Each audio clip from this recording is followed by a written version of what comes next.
तो आज stock market में जिस चीज के बारे में हम लगातार बात कर रहे थे, जिस चीज का डर था, वही होते हुए नजर आया। 2 दिन की अच्छी तेजी थी, लेकिन आज मार्केट में एक फिर से क्रैश देखने को मिला है। लगभग 2.5% के आसपास का क्रैश था। Across sectors, across market caps आपको एक क्रैश आज देखने को मिला है। निफ्टी इंडेक्स में, मिड कैप में, स्मॉल कैप में, हर जगह 2 से 2.5% का क्रैश यहाँ पर आपको देखने को मिला है।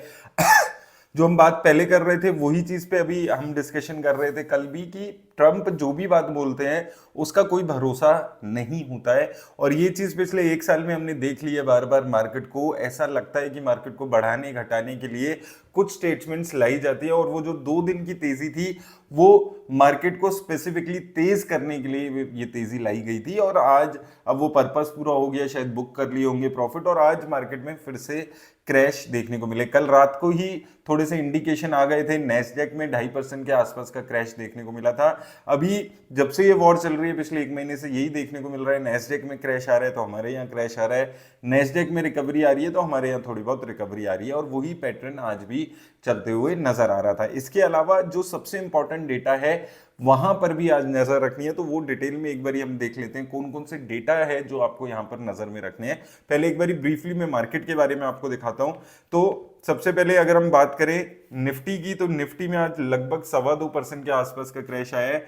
22,800 के आसपास निफ्टी इंडेक्स बंद होते हुए नजर आया है। इसके अलावा मिड कैप में देखें तो मिड कैप में 2.25% का क्रैश है, 1200 पॉइंट की क्रैश है, और एक महीने में 10% क्रैश अभी निफ्टी इंडेक्स यहाँ पर जो मिड कैप इंडेक्स है वो हो चुका है। इसके बाद निफ्टी नेक्स्ट 50 में देखें 2.5% का यहाँ पर भी क्रैश है, एक महीने में 12.25% की गिरावट ऑलरेडी आ चुकी है। और अब 1 साल के जो जितने भी नंबर्स हैं वो सभी के नेगेटिव नजर आएंगे आपको। स्मॉल कैप इंडेक्स की बात कर लें तो स्मॉल कैप में भी कम गिरावट है बाकी 2 इंडेक्स के मुकाबले, लेकिन यहाँ पर भी कुछ पॉजिटिव या कोई अच्छी न्यूज यहां पर भी आपको नजर नहीं आएगी। 1 महीने, 3 महीने, 6 महीने, किन्हीं भी लेवल्स पे बात करें तो थोड़ा सा महंगे नजर आते हैं। अब देखिए यहाँ पर 27 के आसपास की प्राइस टू अर्निंग है।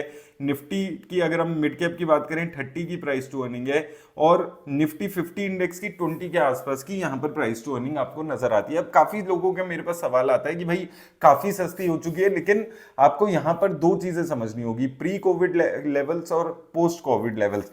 कोविड से पहले अगर हम बात करते हैं तो हमारी जो ये mid cap small cap indexes हैं ये 20-22 के प्राइस टू अर्निंग्स पे चला करते थे, और 2012-13 के अगर आप लेवल्स पे देखेंगे तो वहां पर निफ्टी 13-14 की प्राइस टू अर्निंग पे चलता था। ये पिछले 10-12 सालों में हमारा जो मार्केट है वो बहुत ज्यादा ओवर प्राइस्ड हो गया है। तो अभी भी अगर हम ये इंडेक्सेस को देखते हैं, निफ्टी इंडेक्स 20 के आसपास की प्राइस टू अर्निंग पे है, तो अगर हम पिछले 5 सालों से कंपेयर करेंगे तो डेफिनेटली फेयरली वैल्यूड अभी ये इंडेक्सेस हो चुके हैं। लेकिन अगर आप पिछले 10-15 सालों के एंगल से देखेंगे तो अभी भी ये जो 2012-13 में ये हुआ करता था, 12-13-14 के आसपास की प्राइस टू अर्निंग्स चलती थी, उसके लेवल पे अभी भी आपको ये सारे ही इंडेक्स अभी भी महंगे नजर आते हैं, क्योंकि उस टाइम पे हमारी ग्रोथ बहुत अच्छी थी। अभी पिछले 1-2 सालों से ग्रोथ भी हमारी स्लो डाउन हो गई है, तो शायद मार्केट वहां से इसको दोबारा से थोड़ा सा री-रेट हमारी स्टॉक मार्केट को ये फॉरेन इंस्टीट्यूशंस करते हुए नजर आए, क्योंकि लगातार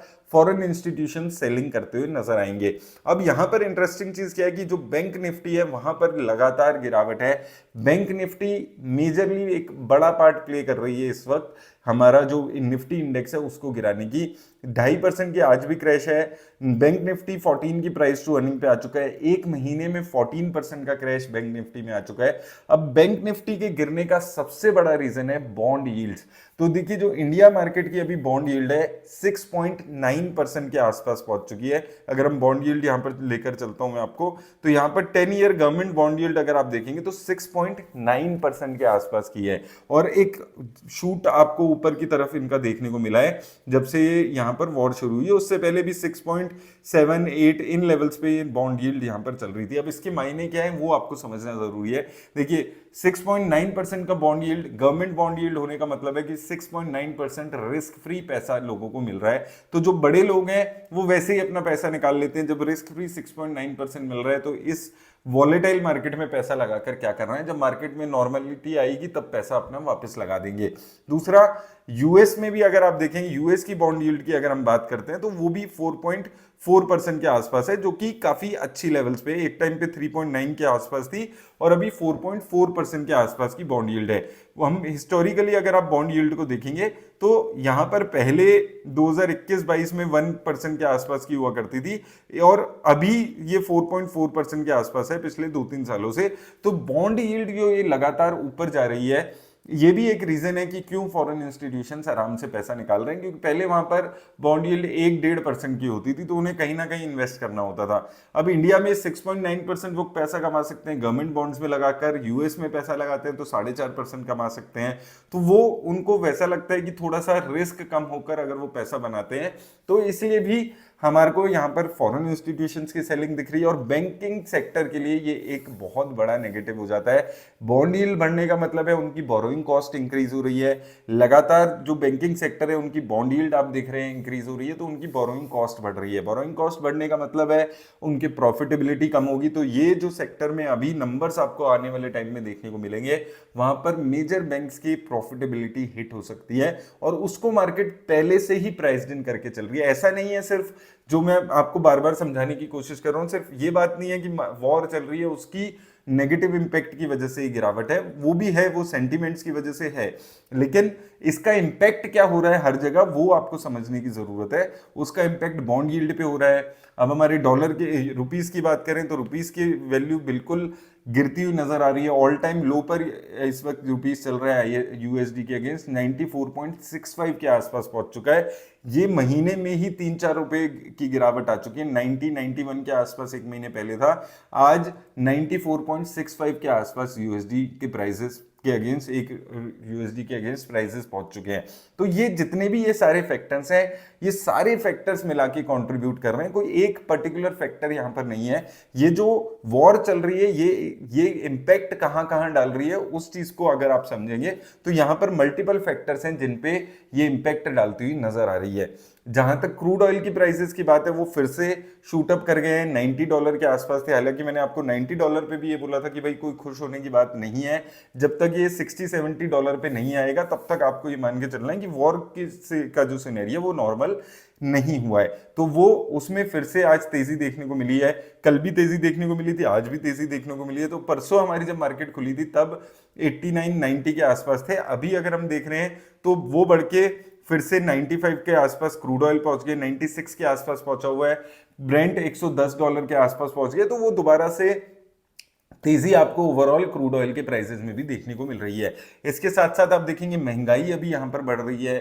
कुछ कंपनीज हैं जो कि अपने ऑयल के रेट्स बढ़ा रही हैं। हालांकि अभी एक्साइज ड्यूटी आज ही गवर्नमेंट ने पेट्रोल और डीजल पे कम किया है, लेकिन उसका ओवरऑल इम्पैक्ट हमारे ऊपर नहीं है। वो ओएमसी कंपनीज के लिए एक अच्छी बात है। ओएमसी कंपनीज वो उतना जो प्राइस है वो अपना इंक्रीज कर देगी और हमारे ओवरऑल प्राइसेस में कोई फर्क इस वक्त नहीं आएगा।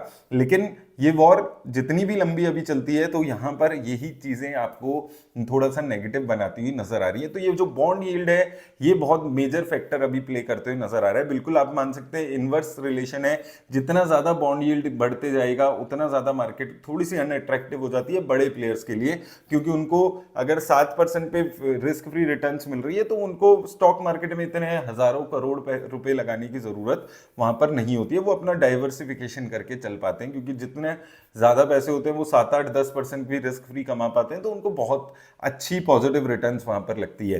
तो ये जो समस्याएं हैं ये चलती रहेंगी जब तक ये मार्केट नहीं गिरती है, जब तक ये ईरान के साथ वॉर सेटल नहीं होती है। फॉरेन इंस्टीट्यूशंस पैसा निकालना बंद नहीं करते हैं, लेकिन अगर बॉन्ड यील्ड ऐसे ही बढ़ती रहेगी तो फॉरेन इंस्टीट्यूशंस पैसा अपना निकालते ही रहेंगे, क्योंकि उनको रिस्क फ्री पैसा यहां पर मिल रहा है। आप लोगों को क्या करना है, देखिए इस वक्त कुछ भी अभी करना बहुत ज्यादा जरूरी नहीं है। जरूरी नहीं है आपको हर मार्केट सिचुएशन में कुछ ना कुछ करना हो। यही बात मैं आपको पिछले 1 महीने से समझाते हुए आ रहा हूं कि थोड़ी सी ये जो वॉर है ये थोड़ा सा कॉशियस होकर चलने वाले टाइम है। ऐसा नहीं है कि 500 पॉइंट मार्केट गिरे और आपने फट से अपना पैसा लगा दिया। कुछ पैसा डेफिनेटली लगाना चाहिए, लेकिन सारा पैसा बिल्कुल नहीं लगाना चाहिए। थोड़ा बहुत पैसा लगाकर रुक जाइए, वेट एंड वॉच करिए, थोड़ा सा मार्केट को देख लेते हैं क्या ऊपर जा रही है, वापस 23,800 के ऊपर टिकती है नहीं टिकती है। जो नंबर्स हैं ये इंप्रूव हो रहे हैं नहीं हो, bond yield, crude oil, USD to INR की जो ये रेशियो आ रही है, फॉरेन इंस्टीट्यूशंस की सेलिंग, ये सारी चीजें अभी पॉजिटिव किसी भी एंगल से स्टॉक मार्केट को नहीं दिखा रही है। और 2 दिन का टाइम है अभी, लेट्स सी 2 दिन में क्या होता है।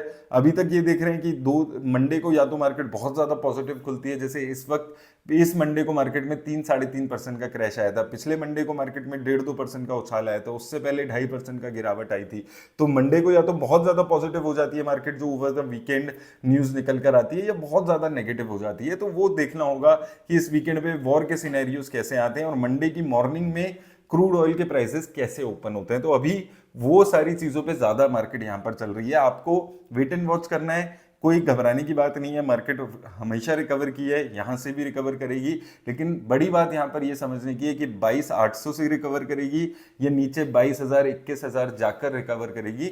वो इसलिए मैं आपको बोल रहा हूं कि सारा पैसा नहीं लगाना है, कुछ पैसा अभी लगा दिया होगा आपने जो हमने बात की थी, उसके बाद वेट एंड वॉच करिए। हर लेवल पे हर 500 हर 100-200 पॉइंट गिरने पे आपको पैसा स्टॉक मार्केट में नहीं लगाना है। तो उम्मीद करता हूं आपको हेल्प मिलेगी इस इंफॉर्मेशन से।